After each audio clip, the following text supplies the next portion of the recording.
Morgan? I heard you're a coach that has a more calming approach when talking to your players. How would you agree, and how does this help you? Who'd you hear that from? Was that the F-bombs that were flying after Cape May Tech, or the guy who was mildly nice on the bus yesterday? A calming effect? I don't know. I mean, these guys, most of them have played for two coaches, and I would say Mr. McKeever and I are both pretty intense, but in different ways. And it's just, you know, as long as you're kind of being who you are, the guys seem to see that. I don't think if I went in and Coach Feld said this to me and Coach Evans and just started becoming a yeller, that anyone would take that seriously. And it's just not who I am. I've always been a player that I'd rather be talked to. Like, all right, you did this, and this well, but you screwed up here and there. Here's what you need to do to fix it. Go out and do it. So hopefully that works with the majority of guys.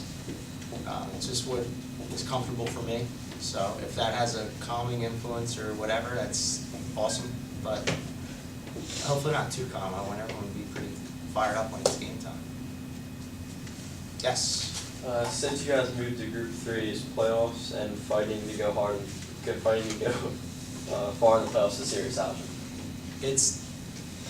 That's actually could be a really big deal, that move to Group 3. Group 4 it's probably the same across the board in every sport, but in basketball, that's obviously what I can talk about with any knowledge. The Group 4 is brutal. Most of the Olympic Conference schools are Group 4, and them, along with Atlantic City, they dominated, you know, the sectional titles in South Jersey for a long time.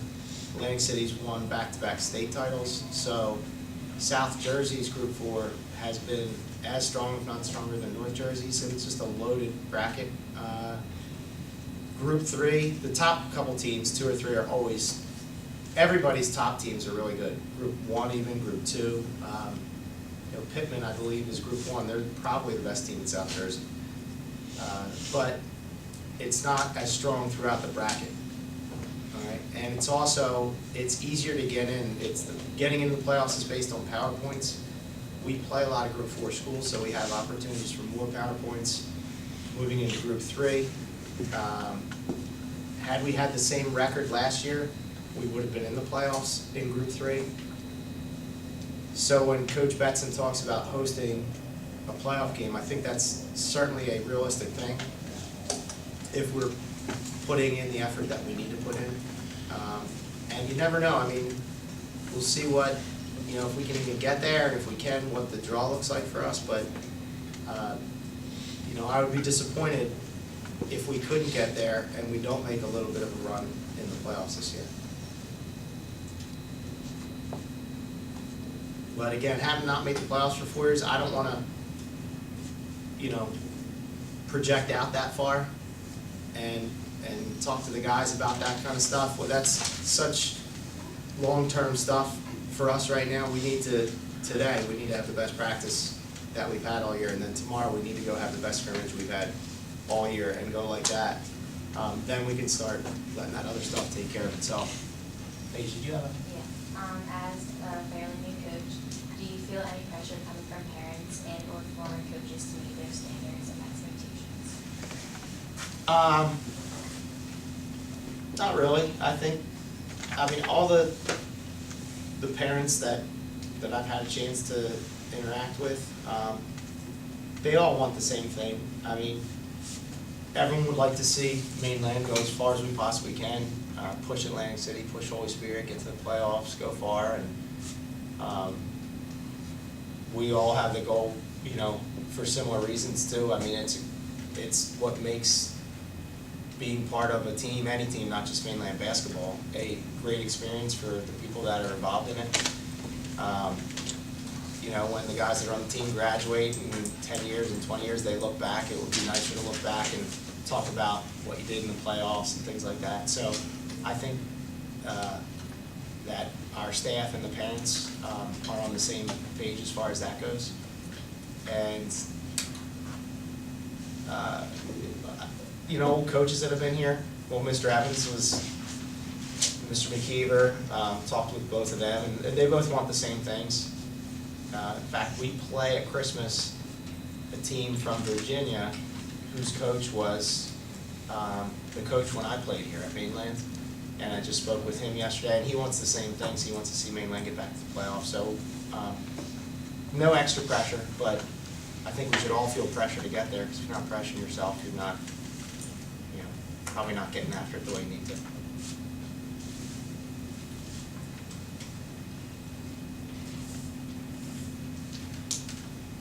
What's this gentleman's name? Joe? Yeah. Joe hasn't asked any questions. Do you have any questions? Sure. Go ahead. Eric is hogging all the time. How do you get the team mentally prepared for the games? We try and put together a scouting report for every team. It'll be easier this weekend. Like I said, there's 2 rival games, Holy Spirit and Ocean City. Everybody knows that's on the team how good Holy Spirit is. So if for no other reason, just the fact that you don't want to have your teeth kicked in at home in the first game, you're sort of, you're mentally a little more dialed in. It does get tougher as the year goes on, especially last year. We didn't make the playoffs. We knew that with a bunch of games left, and the guys still responded really well. We went on our best little stretch at the end of the season, closing out with 4 wins in a row, 3 of which were on the road. So I don't know that anything's been done on our part, Coach Feld or myself, but the guys seem to be dialed in every time we're given the scouting report. I wouldn't say that's through anything that we've done, but just lucky that way.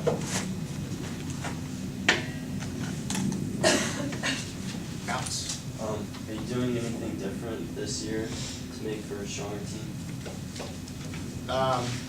Well, we added a bunch of new managers this year, so we feel like even if we don't win on the scoreboard, if we happen to get in a rumble, our 9-10 managers can take on their 2 or 3. Anything new this year? I would say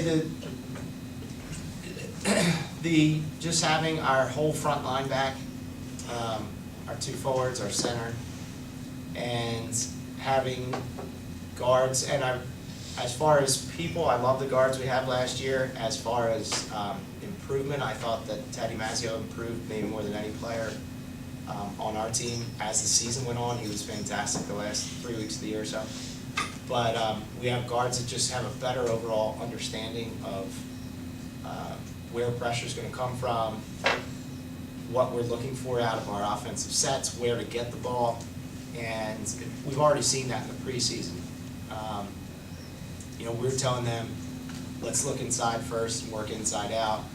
And I just had to talk to the guys before the scrimmage yesterday about maybe a little better balance of shooting outside instead of just always going inside.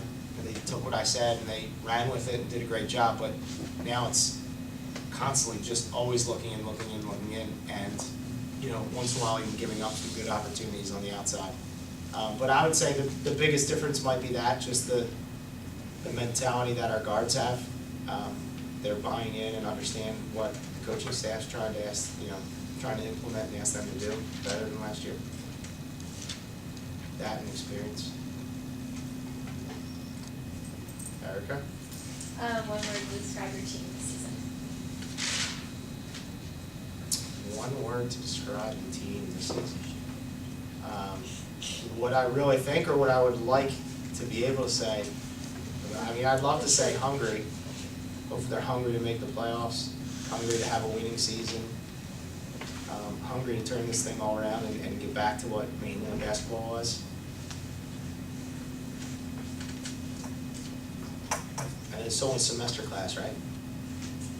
I was going to say I'd get back to you at the end of the season, but you'll be in some cushy senior cut class or something like that, but You're right. Cake decorating. you teach that too? Lit stuff. I would love to teach cake decorating.